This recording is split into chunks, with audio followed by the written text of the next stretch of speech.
I know what I'm going to do tomorrow and the next day and next year and a year after that. I'm shaking the dust of this crummy little town off my feet and I'm going to see the world.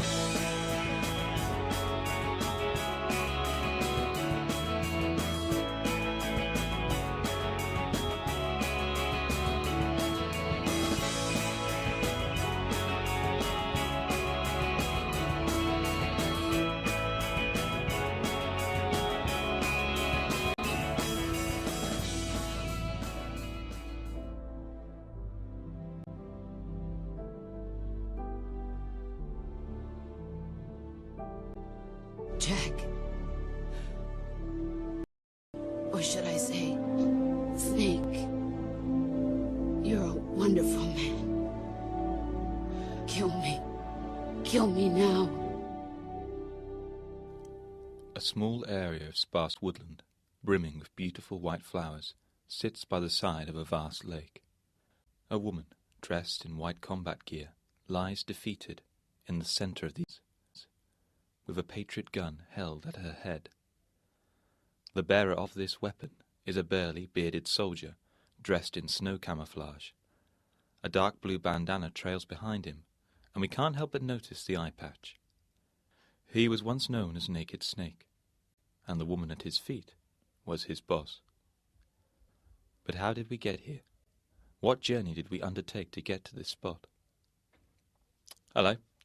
Welcome to the third episode of our InRetroSolid special, which will attempt to briefly examine the psychological landscape that Naked Snake traversed in order to inherit the title of Big Boss, which sets in motion the chain of events that lead to the birth of Solid Snake, and indeed the entire Metal Gear series. This is my favourite game of the series, and it's an absolute pleasure to talk about. Unlike the smooth yet rigid surfaces of Metal Gear Solid 2, here we have a whole jungle to contend with.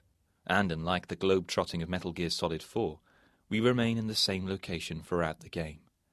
This is what I like to take in when replaying the game. The fact that this landscape in front of me will change this man forever. I don't have to tell you that there will be spoilers.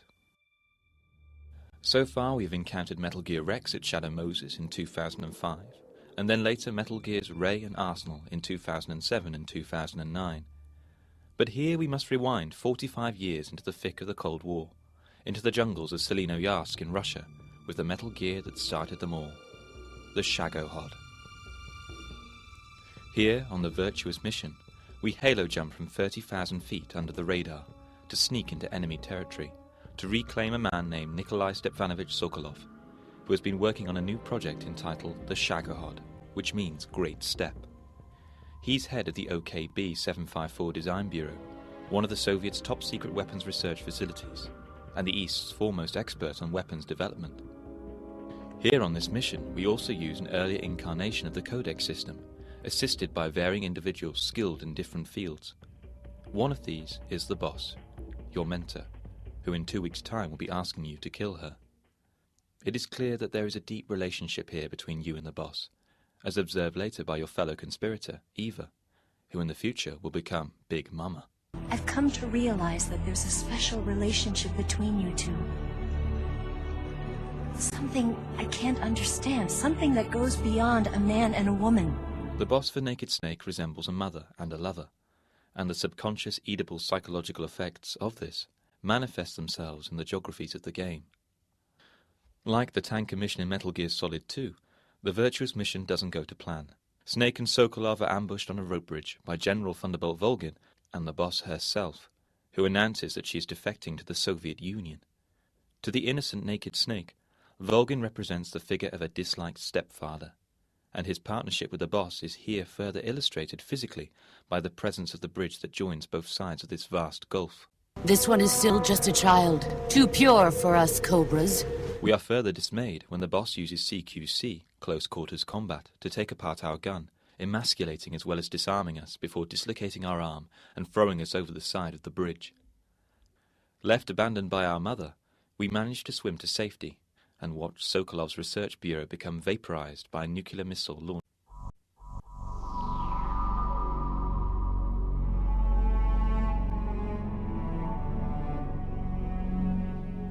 Two weeks later, we return with a new mission. Rescue Sokolov, find out what happened to the Shagohod, then destroy it, and finally eliminate the boss. This mission is entitled Operation Snake Eater, and we will have to eat our way through each member of the boss's Cobra unit before we reach her. Each boss battle will be a rite of passage, as we prove ourselves worthy by finding an emotion to carry into battle.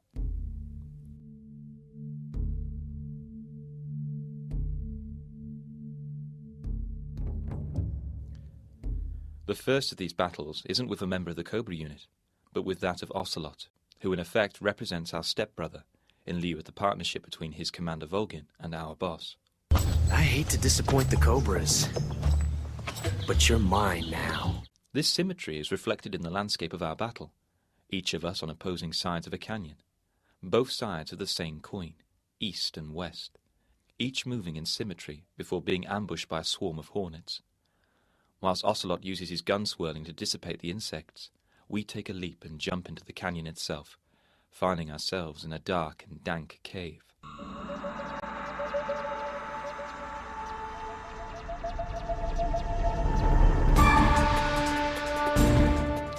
Here we meet the first of the Cobras, the Pain, on a small rocky island in an underground lake. I caught you at last! We are the sons of the boss! I am the Pain! This underground lake is quite appropriate with the presence of the hornets, as violent versions of the bees, which in ancient Aegean cultures bridged the natural world and the underworld. Here, in this underworld, we experience pain through the repeated stings and Tommy gun bullets that the Pain bombards us with. When we finally beat him, we metaphorically conquer the feeling of pain itself.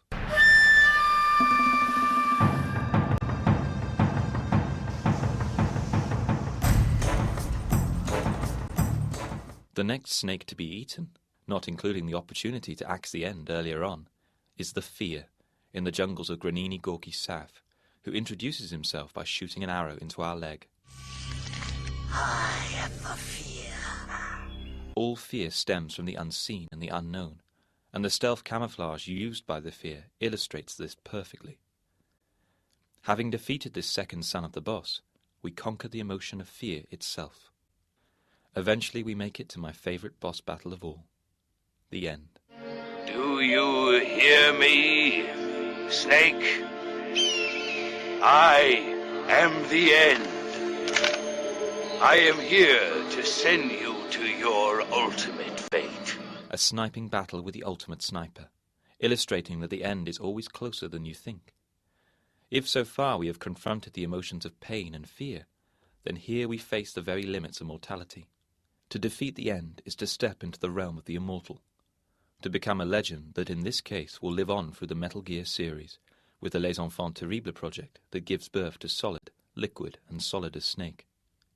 One of the many symbols for infinity is the Ouroboros, which depicts a serpent swallowing its own tail and forming a circle, a mythological snake eater, symbolized in the game by the iconic bandana Snake wears around his head.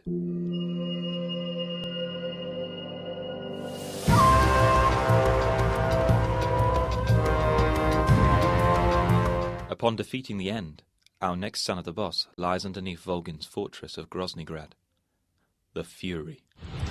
I am the Fury!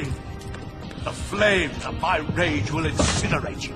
It is here that we realize that these boss battles each illustrate emotions that we cannot give into on the battlefield.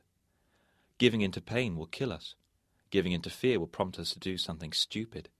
Giving into the end is a sign of defeat. And here, allowing ourselves to get angry with the Fury will make it easier for him to incinerate us. This level pushes us towards anger, placing us in a dimly lit, claustrophobic series of corridors, which prompt us to lash out. By keeping our cool, we can eventually defeat him.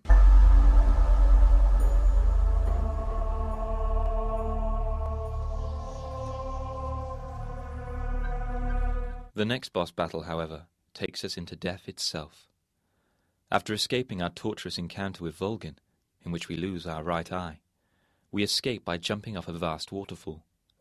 We awake, in a liminal state between life and death, and are confronted by an old member of the Cobras, the Sorrow, a former lover of the boss, who was shot by her through his left eye. This shared loss of an eye for an eye allows for the Sorrow to become empathetic towards Snake. Sad. So sad. A host of sorrows.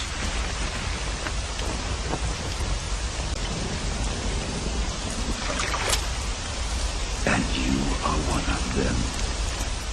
To defeat this ghost, we have to come to terms with all of the people we have killed so far by walking through a shallow river akin to that of the river Styx, which in Greek mythology separated the earth from the underworld. If, like me, you only use an Mk-22 tranquilizer gun, then it should be an easy affair. Coming to terms with all of this and surviving this unconventional boss battle allows you to confront the final emotion before facing the boss, sorrow itself.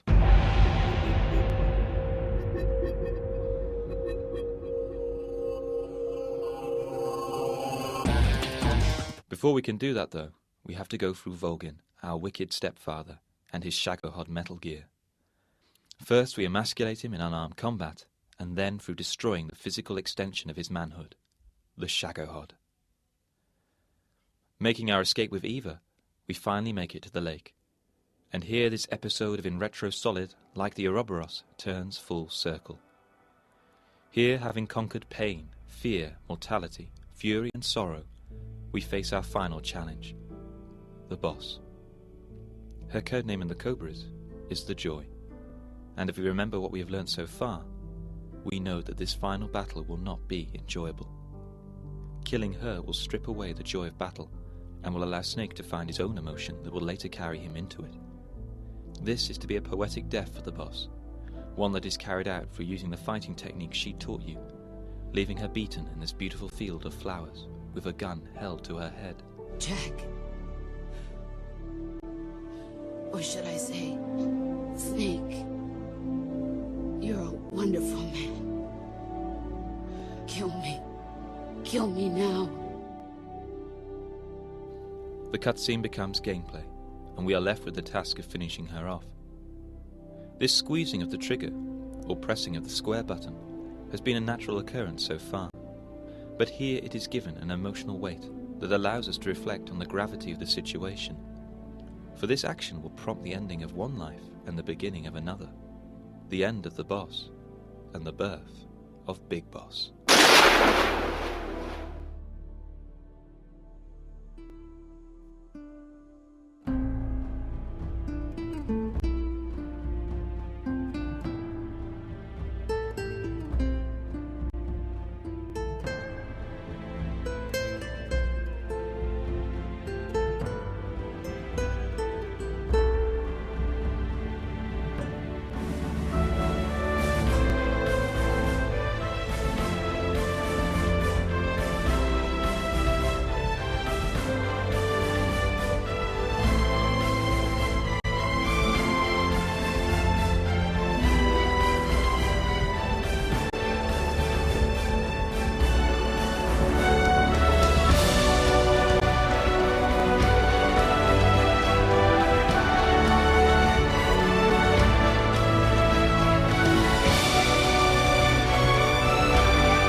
Thanks for listening. If you haven't already, give the previous InRetroSolid a listen. Each one of them a critical analysis of why we love this series so much. Leave us a comment and let us know what you think. Meanwhile, if you're still hungry for more, make sure you check out InRetroSpect podcast next week, in which Marconi has Metal Gear Solid 4 Guns of the Patriots in his sights. I've been Strider, and this has been InRetroSolid number 3. Cheers.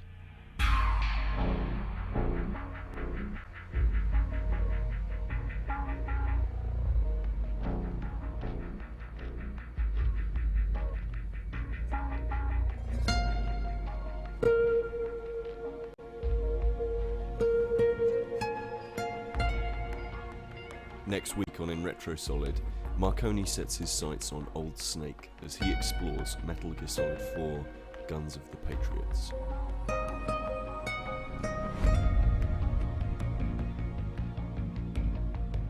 The wide vistas of silence are gone. The setting is already ravaged by battle, and war is no longer hidden from view. Nor is it a concept acted out in a slow dance of stealth and metaphor. Now you're in the middle of it, a disparate cog in a machine. It seems a mile away from the places we have long since been used to. The industrial silence, the whispering rigs, or the wandering grass. All of them had their moments of battle, but these were just punctuation in a usually calm progression.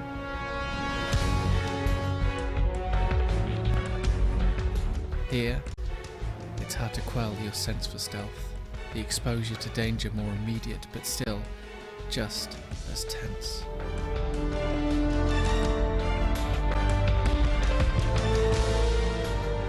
That's all to come next week on InRetroSolid.